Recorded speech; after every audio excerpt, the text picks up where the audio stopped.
एक शक जिसने एक पूरे परिवार को तबाह कर दिया, एक गुस्सा जिसने 2 मासूम बच्चों को अनाथ कर दिया।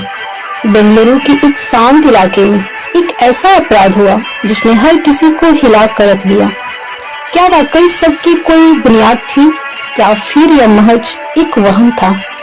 इस कहानी के एक पहलू को जानिए हमारे साथ, क्योंकि यह सिर्फ एक घटना नहीं बल्कि समाज के लिए एक बड़ा सबक है। नमस्कार दोस्तों, आप देख रहे हैं खुशबू की जुबानी और मैं लेकर आई हूँ एक ऐसी घटना की पूरी सच्चाई जो आपको सोचने पर मजबूर कर देगी।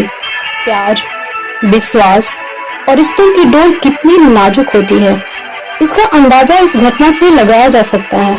आज हम बात करेंगे बेंगलुरु के संपी हिल्ली इलाके की, जहां एक कैब ड्राइवर चंद्रशेखर ने अपनी 35 वर्षीय पत्नी की हत्या कर दी और फिर खुद ही पुलिस थाने जाकर अपना जुर्म कबूल कर लिया।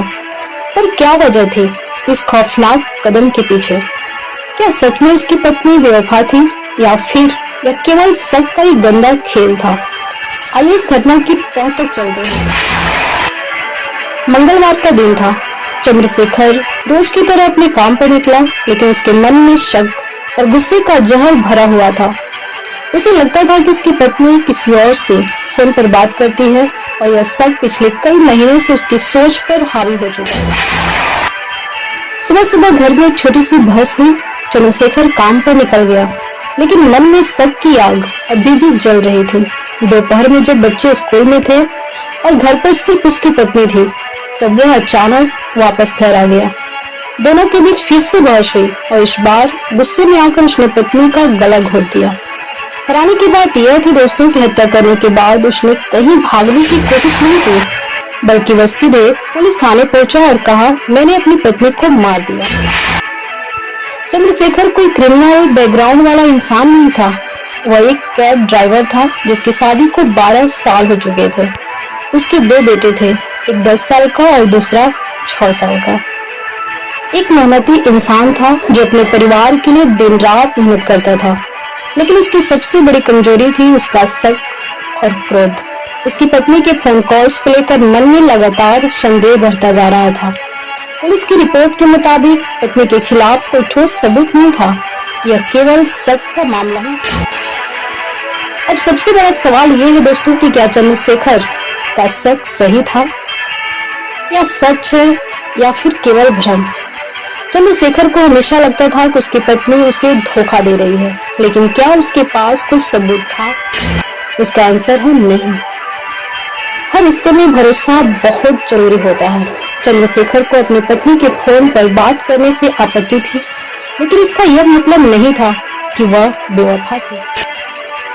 अब तक की जांच में ऐसा कोई सबूत सामने नहीं आया जिससे यह साबित हो कि उसकी पत्नी किसी और के साथ संबंध में थी। यानी यह पूरी तरह से चंद्रशेखर का वहम और शक ही था। अगर किसी रिश्ते में शक आ जाए तो वह धीरे धीरे उसे खत्म कर देता है। एक गुस्से में उठाया गया कदम जिंदगी भर का पछतावा बन सकता है। अगर किसी को अपने रिश्ते में कुछ संदेह हो तो उसे बातचीत से हल करना चाहिए, न कि हिंसा से। इस घटना के बाद 2 मासूम बच्चे अनाथ हो गए। उनके सिर से माता पिता दोनों का साया उठ गया। दोस्तों, यह कहानी सिर्फ एक हत्या की नहीं है, बल्कि एक बड़ी सीख की भी है।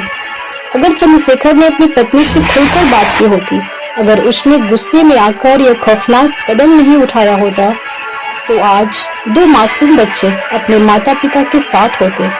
उनके सर से माता पिता के साए उठे न होते। हम सबको चाहिए कि रिश्तों में भरोसा बनाए रखें और कभी भी किसी भी परिस्थिति में गुस्से में गलत फैसला न लें। अगर आपको यह वीडियो जानकारीपूर्ण लगी हो तो इसे लाइक करें, अपने दोस्तों के साथ शेयर करें और हमारे चैनल खुशबू की जुबानी को सब्सक्राइब करें। मिलते हैं नेक्स्ट वीडियो में, तब तक के लिए जय हिंद, जय भारत।